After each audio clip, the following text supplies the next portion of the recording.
Hello friends, आप सबका बहुत बहुत स्वागत है रैंकर्स मंत्रा में। फ्रेंड्स, शिक्षक नियुक्ति नियमावली बनकर तैयार हो चुकी है और कई बार ये बातें दोहराई गई कि जल्द नियुक्ति प्रक्रिया शुरू होगी और अब लग रहा था कि अगस्त में नियुक्ति प्रक्रिया शुरू हो सकती है, लेकिन अब फिर समीक्षा की बात की जा रही है।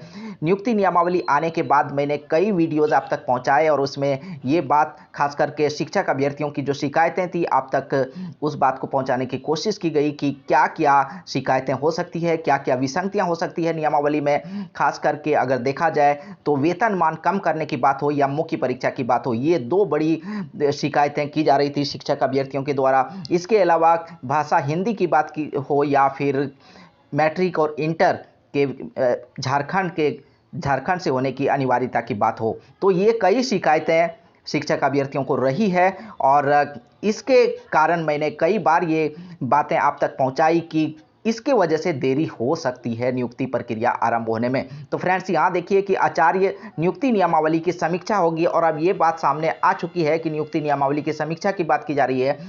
तो देखें पूरा न्यूज़ क्या है। शिक्षा मंत्री जगन्नाथ महतो ने हाल ही में गठित सहायक आचार्य नियुक्ति नियमावली की समीक्षा का आश्वासन टेट सफल सहायक अध्यापक संघ के प्रतिनिधिमंडल को दिया है। टेट सफल सहायक अध्यापक पारा शिक्षक की बात की जा रही है।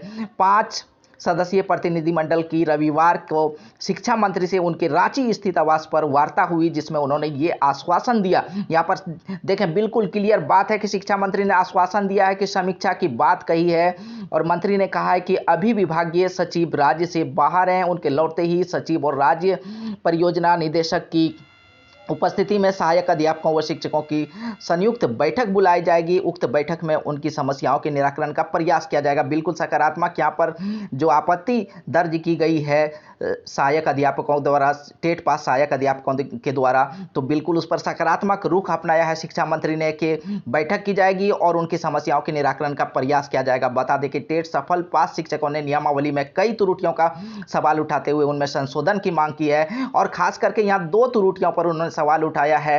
एक तो मुख्य परीक्षा की बात की जा रही है, जबकि उसका कहना है कि जो 50% उसके लिए आरक्षण है उसमें मुख्य परीक्षा की कोई बात ना हो, बल्कि मेरिट लिस्ट के हिसाब से उसकी नियुक्ति प्रक्रिया संपन्न हो। दूसरा बात है वेतनमान का। दूसरा जो मुख्य सवाल है शंका कि वेतनमान कम करने की बात, तो वेतनमान जो कम किया जाएगा, तो वेतनमान कम करने के बाद अगर सहायक शिक्षक बनने की बात होगी 10 साल का इसमें टर्म लगेगा और 10 साल तक में उनका ये शिकायत है कि 10 साल तक में ज़्यादातर जो शिक्षक बनेंगे, अभी आचार्य बनेंगे, तो वो रिटायर्ड होने के कगार पे होंगे या रिटायर्ड हो जाएंगे, तो सेवा मुक्त हो जाएंगे। तो ऐसे में फिर उसे इस चीज़ का लाभ नहीं मिल पाएगा, इसलिए नियुक्ति नियमावली में संशोधन हो, इसकी समीक्षा हो। और यहाँ पर झारखंड के शिक्षा मंत्री ने भी सकारात्मक रुख दिखाया है। अब देखना है कि आगे बैठक में क्या होती है और क्या अपडेट निकल कर सामने आती है और अगर समीक्षा की बात होती है तो किन किन बिंदुओं पर समीक्षा की बात होती है और कितना देरी होगा इसमें और फिर नियुक्ति प्रक्रिया में कितना विलंब,